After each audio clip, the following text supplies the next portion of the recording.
வல்லாரக்கீரை சாதப்பொடி.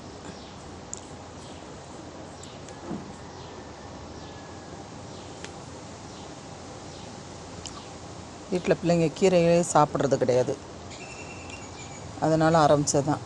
பசங்களுக்காக ஆரம்பித்தது இப்போ பிஸ்னஸ் ஆகிடுச்சு. வல்லாரக்கீரையில் சாதப்பொடி, பொன்னாங்கண்ணி கீரை சாதப்பொடி, முருங்கைக்கீரை சாதப்பொடி, எல்லா கீரையிலையுமே நம்ம சாதப்பொடி பண்ணுறோம்.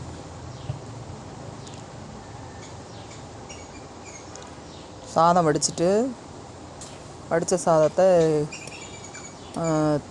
சட்டியில் எண்ணெய் ஊற்றி கொஞ்சோண்டு கடுகு கடலைப்பருப்பு போட்டு பட்டை மிளகாய் போட்டுட்டு வெடித்ததோடு அடுப்பை அந்த சூடு எண்ணெய் நல்லா சூடானோன்னு அந்த பொடியை மட்டும் 2 ஸ்பூன் போட்டு கலந்துட்டு சாதத்தை கொட்டி கொஞ்சம் நல்லெண்ணெய் மேலாப்பில் தூவி விட்டு கிளறி எடுத்திங்கன்னா வல்லார சாதப்பொடி ஐட்டம் வந்து ரொம்ப டேஸ்ட்டாக இருக்கும். பிள்ளைங்களுக்கு ஏதாவது ஒரு உருளைக்கிழங்கு பொரியல், ஏதாவது வேறு ஏதாவது ஸ்நாக்ஸ், ஒரு அப்பளம், வடகம் ஏதாவது இருந்துச்சுன்னா சாப்பிட நல்லா விரும்பி சாப்பிடுவாங்க. இது மஞ்சள் பொடி. மஞ்சள் பொடியும் நம்ம அரைச்சி சேல்ஸ் பண்ணுறோம். சுத்தமான மஞ்சளை வாங்கி அரைச்சி அது பாக்கெட் போட்டு சேல்ஸ் பண்ணுறோம். இது ஃபுல்லாகவே காம்போ ஆஃபரில் வரும். தென் நம்மளை வேணும்னா நீங்கள் காண்டாக்ட் பண்ணி வாங்கிக்கலாம். 9629566158 நம்ம நம்பர்.